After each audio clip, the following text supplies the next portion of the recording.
సువర్ణ జ్యోతి news ప్రతిక్షణం ప్రజల కోసం సువర్ణ జ్యోతి తెలుగు న్యూస్ ఛానల్ మరియు జాతీయ తెలుగు దినపత్రిక చదవండి చదివించండి.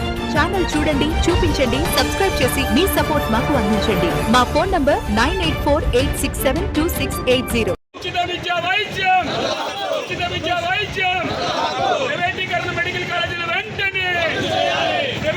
మెడికల్ కాలేజీల వెంటనే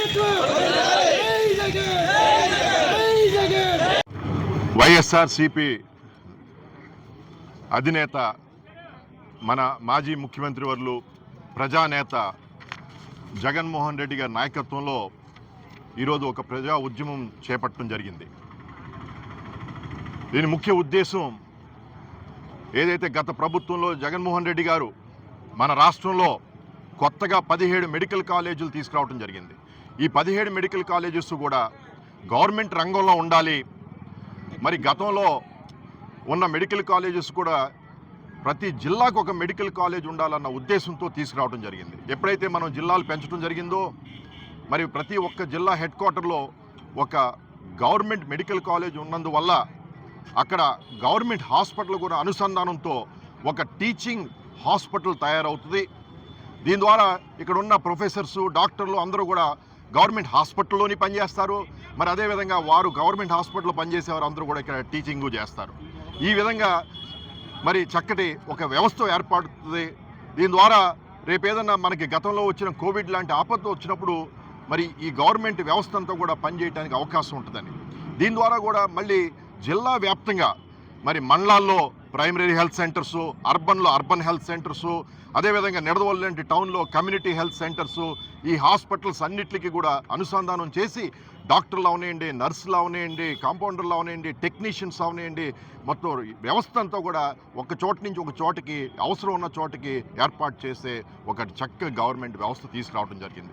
దీని ద్వారా పేద ప్రజలకి ఎవరైతే వాళ్ళ పిల్లలు చదువుకోవాలనుకుంటున్నారో ఎంబీబీఎస్ సీటు ఉచితంగా, అంటే కేవలం 10,000 రూపాయల ఫీజుతో మనం ఈరోజు చదివించుకునే అవకాశం ఉంటుంది. ఈరోజు 150 సీట్లు చొప్పున 17 కాలేజీలకి దాదాపు 2,400 కొత్తగా ఎంబీబీఎస్ సీట్స్ జగన్ గారు తీసుకురావడం జరిగింది.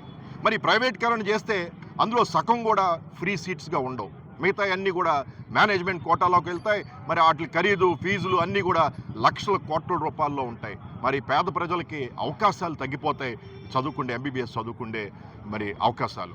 అదేవిధంగా దీనికన్నా ముఖ్యం వైద్యం ఈరోజు చూసాం.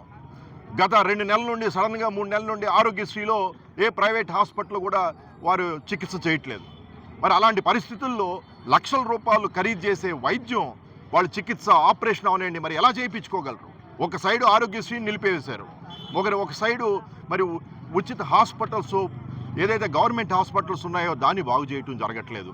మరి ఎవరికన్నా ఈరోజు 3-4 లక్షలు 5 లక్షల రూపాయలు ఖరీదు ఆపరేషన్ చేయించుకోవాలంటే ఆరోగ్యశ్రీ వ్యవస్థ లేదు, మరి గవర్నమెంట్ హాస్పిటల్ వ్యవస్థ లేదు అనే ఉద్దేశంతో రాష్ట్ర వ్యాప్తంగా జగన్ గారు మరి అన్నీ కూడా ఉచితంగా పేద ప్రజలకి ఉచితంగా వైద్యం జరగాలి, సూపర్ స్పెషాలిటీ హాస్పిటల్స్ ఉండాలి, వారికి ఎటువంటి సమస్య వచ్చినా, ఎటువంటి ఆరోగ్య సమస్య వచ్చినా, ఎటువంటి ఆపరేషన్ చేయాలన్నా మరి గవర్నమెంట్ వ్యవస్థలోనే గవర్నమెంట్ హాస్పిటల్లోనే వారికి చికిత్స జరిగేటట్టు ఈరోజు చేయటం జరిగింది గతంలో జగన్మోహన్ రెడ్డి గారు.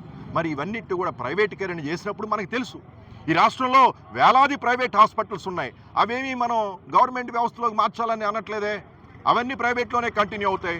అదేవిధంగా ఈరోజు 19 మెడికల్ కాలేజు ప్రైవేట్ వ్యవస్థలో ఉన్నాయి, అవి కూడా కంటిన్యూ అవుతాయి.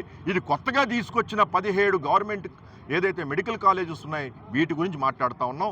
10 కాలేజెస్ పీపీపీ మోడ్ అంటే ప్రైవేటీకరణ చేయాలని ఏదైతే జీవో పాస్ చేశారో ఆ జీవోని వెంటనే వెనక్కి తీసుకోవాలి, నిలిపివేయాలి, ప్రైవేటీకరణ నిలిపివేయాలన్నది మా డిమాండు. తప్పకుండా కూటమి ప్రభుత్వం దీనికి వెంటనే స్పందించి ఈరోజు ప్రజలు రాష్ట్ర వ్యాప్తంగా ఇందులో భాగంగానే మేము రచ్చబండ అనే కార్యక్రమాలు పెట్టడం జరిగింది. అదేవిధంగా మేము ఈ విధంగా 1 కోటి సంతకాలు ప్రతి ఒక్కరి నుంచి వారి అభిప్రాయం తీసుకుంటా ఉన్నాం. నేనే ఆశ్చర్యపోయాను. నేను నియోజకవర్గంలో అనేక గ్రామాల్లో మరి